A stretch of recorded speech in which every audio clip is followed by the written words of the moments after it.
d'avoir des choses. Mais c'était quoi la question sur la musique quand même? Parce que sans musique, oui, ma vie, c'est ça, je serais pas moi sans musique quand même. Oui, tu es une passionnée. Moi, je t'ai rencontrée aussi dans ce contexte. Alors, tu as été DJ et artiste visuel. Donc ça, c'est une autre de tes vies. Ça, c'est intéressant. Alors, quel est ton rapport à la musique?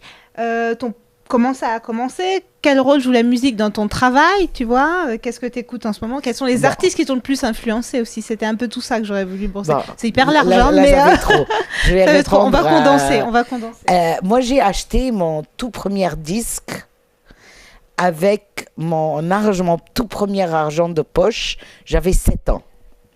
J'étais à Londres et j'ai gardé tout l'argent de poche et je suis allée acheter, j'étais grande comme ça, je suis allée acheter un 33 tours et le gars a trouvé ça tellement mignon qu'il m'a donné 3. Et c'était le début et j'avais que des pièces. Donc il était mort de rire, il m'a donné 3 et c'était le début, tout mon argent de poche, toute ma vie.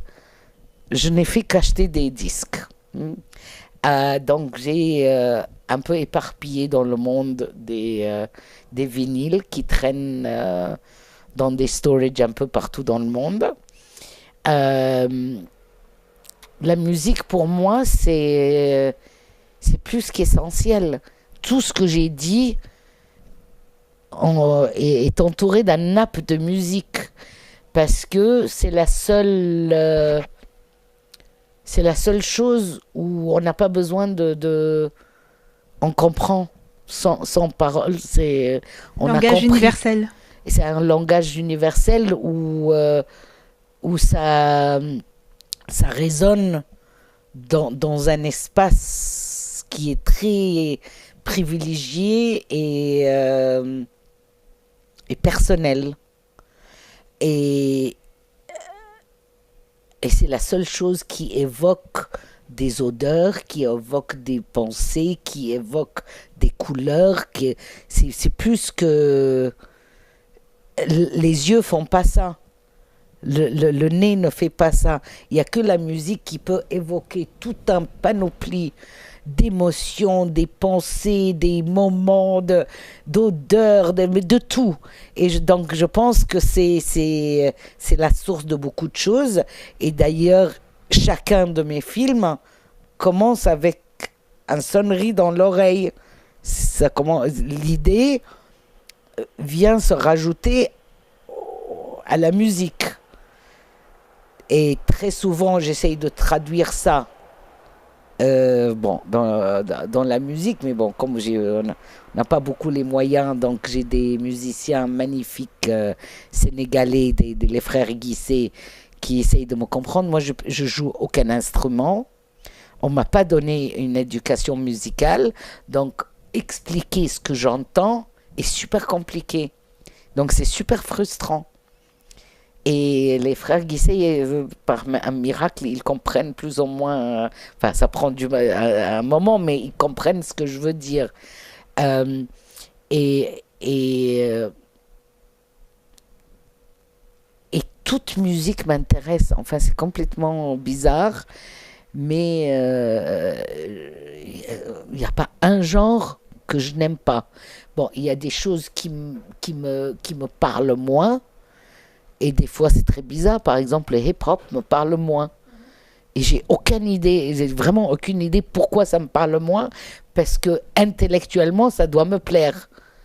Mais bon, il y a un truc que dans je sais pas, c'est comme ça. Le reggae, il y a des moments, chaque chose a son moment. Je ne sais pas comment l'expliquer. Donc, dans mon ordi, j'ai plus que 20 000 chansons. Mais il y a des personnes... Il y a quand même... Bon, je dois quand même parler de Fela Kuti, parce que je ne peux pas ne pas parler de Fela. Je pense qu'il y a certaines musiques, quand tu les entends, tu sais qu'il y a toute une histoire derrière, qu'il y a toute une émotion derrière, il y a toute une lutte derrière. Et moi, j'ai découvert Fela assez tard pour quelqu'un qui s'intéresse à la musique autant. J'ai dû le découvrir au milieu des années 80 ou bien vers la fin des années 80. Et pour moi, c'était une espèce de... Mais comment ça se fait que je ne le connaissais pas, ce gars-là? Et je ne l'ai jamais vu. Je ne l'ai jamais vu. C'est un des grands... Mais à travers la musique,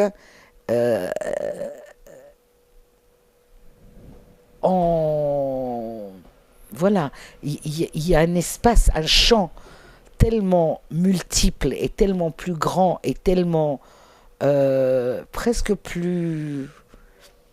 Je ne sais pas comment dire. Il y a un truc de sublime là-dedans. Je sais pas. Bon, ça suffit. Je sais pas quoi dire. On comprend très bien. Non, j'arrive pas à m'exprimer. Moi, je voulais parler de la musique et du coup, ça me frustre. Mais on comprend très bien ce que tu veux dire. Oui, c'est inclassable. Inclassable. On entend un seul note. C'est comme essayer de définir un peu la beauté. Oui. Il y a quelque chose d'indicible. Mais j'adore la beauté, moi. Oui. Tout ce qui est beau. Tout ce qui est beau, c'est... En arabe, on a une expression, on dit « Inna Allahu gamil yuhibbu gamal ». Dieu est beau et on est dans l'obligation d'aimer la beauté. Et c'est vrai que tout ce qui est beau, ça peut être des petits détails, mais bon, c'est beau. Et c'est dommage que de nos jours, beau égale on veut le posséder. Et c'est peut-être ça qui me fait aimer la musique. On ne peut pas posséder la musique. On peut acheter un CD, mais tu ne peux pas essayer de l'acquérir. Et c'est peut-être aussi parce que je ne sais pas jouer d'instrument. Voilà. Donc, comment je deviens DJ? C'était en 2006, je pense. J'ai eu une année assez mauvaise.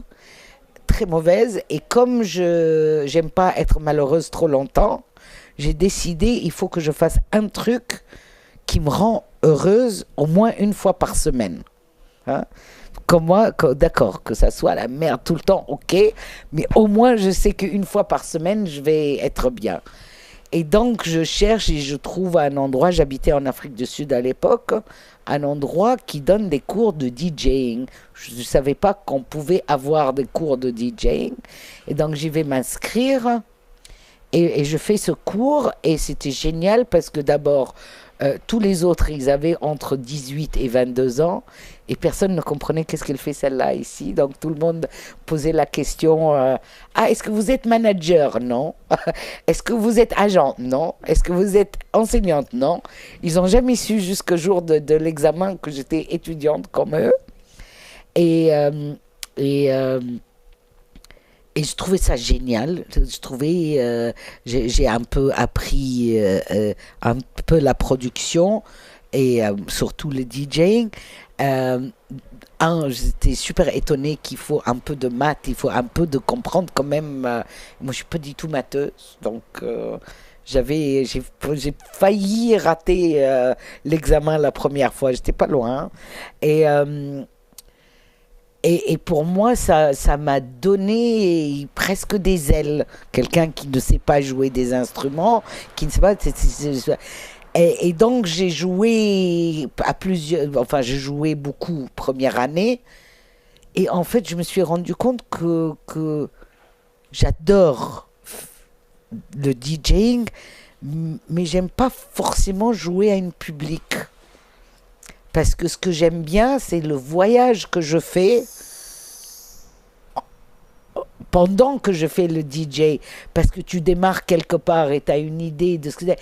Puis il y a un truc que tu écoutes qui t'amène ailleurs. Et puis à la fois, c'est avec ce note-là que tu vas aller par là. Et puis tu entends une voix qui te rappelle d'une autre voix. C'est une espèce de... C'est un puits sans fond, c'est sans fin, les possibilités sont infinies. Un voyage incroyable, c'est une trajectoire, un voyage. Moi, je peux commencer avec du reggae et terminer avec du salsa, ou bien de house music et terminer avec de chansons françaises, je sais pas moi. Parce que là où j'y vais, c'est tellement improbable, je suis en train de voyager, je pars sur un truc et chaque chanson a... J'ai acheté chacune des chansons que je joue, chacune. Donc il n'y a pas une que je connais pas. Donc chacune est liée à toi aussi. Donc ce voyage-là, ça me frustrait un peu qu'il fallait faire danser, mais des fois, voilà. Donc il fallait emporter les gens tout le temps. Donc j'ai arrêté. Au bout d'un an, j'ai pas complètement arrêté. Je joue de temps en temps quand j'ai envie. Mais, euh, mais j'ai commencé à faire des managers de DJ. Donc je manageais quand même pas mal de DJ un peu partout dans le monde. Et c'était génial parce que, un, je pouvais aller danser sans que personne me dérange, parce que le DJ était là en train de DJ, mais je peux danser sans qu'on me dérange. Et, euh, mais j'adore faire de mixtapes. Donc je fais mes voyages à moi, je donne à mes filles qui, à mon avis, ne l'écoutent même pas. Mais de temps en temps, j'aime bien et j'aime bien jouer quand il y a personne que je connais. Parce que je ne suis plus dans ce sentiment de devoir plaire. Voilà.